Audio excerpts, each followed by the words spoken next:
जो बच्चा इसका सबसे जल्दी उत्तर बताएगा उसको मेरी तरफ से 1 करोड़ रुपए की सांत्वना मिलेगी।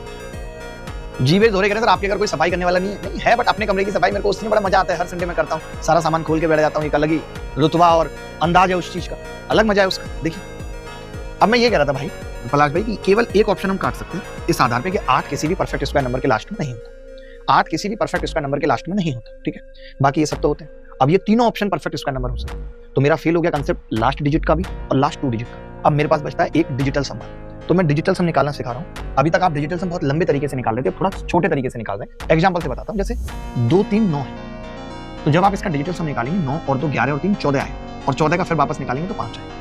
तो मैं आपको डायरेक्ट क्या बताना चाह रहा हूँ कि अगर 9 है तो उस 9 को हटा दिया करें, और 2 और 3 का निकालते तो एक ही बार में आ जाता 15, ये लफड़ा ही नहीं होता 14 वाला। समझ रहे हैं? 9 आने पे क्या होता है, डिजिटल सम रिपीट करने लगता है, क्योंकि डिजिटल सम कुछ नई चीज नहीं है। 9 से भाग करने पे रिमाइंडर। आप समझो जैसे किसी ने ये संख्या लिखी 2 3 5 4 और हमसे कहा कि इसका डिजिटल सम बताओ, तो मैं क्या करूंगा, जैसे ही 9 बनेगा 5 और 4 9, इसको भूल जाऊंगा और 2 और 3 5 का निकाल दूंगा।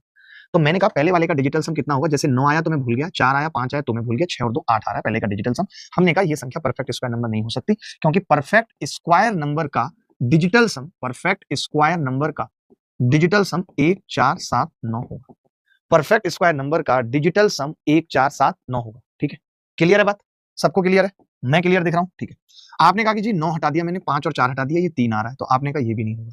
जब ये नहीं होगा, ये नहीं होगा, ये नहीं होगा, तो C is the correct answer. C is the correct answer, और सबका सी आ रहा है।